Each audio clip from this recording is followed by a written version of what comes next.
Welcome to our channel. Today we how to back up your Capital One downloads to external hard drive, complete guide step by step clearly. Begin by connecting your external hard drive to your computer. Ensure the drive is recognized by your operating system. Open your web browser and navigate to the Capital One website. Log into your Capital One account using your credentials. Once logged in, locate the section for downloading transactions. This is often found under Account Services or Transactions. Select the account you wish to back up.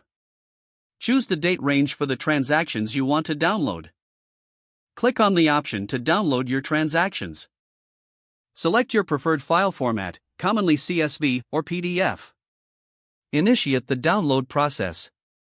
Once the file is downloaded, navigate to your computer's Downloads folder. Locate the downloaded transaction file in this folder. Open a new window and access your external hard drive. Drag and drop or copy and paste the file from your Downloads folder to your external hard drive. Wait for the file transfer to complete. Once complete, verify that the file is now located on your external hard drive. Safely eject your external hard drive before disconnecting it from your computer. Your Capital One downloads are now securely backed up on your external hard drive.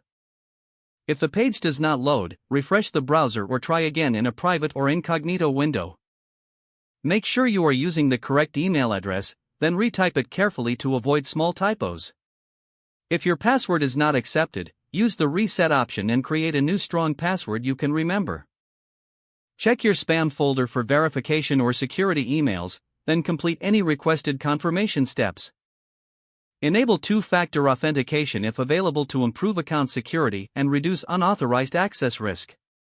After signing in, review your profile details so your contact information and settings are accurate and current. If you see an error message, note it down and try again after restarting your device and internet connection. Log out when you finish, especially on shared devices, to keep your account and payment information secure. If the page does not load, refresh the browser or try again in a private or incognito window. Make sure you are using the correct email address, then retype it carefully to avoid small typos. Don't forget to like this video and subscribe to our channel for more step-by-step tech guides.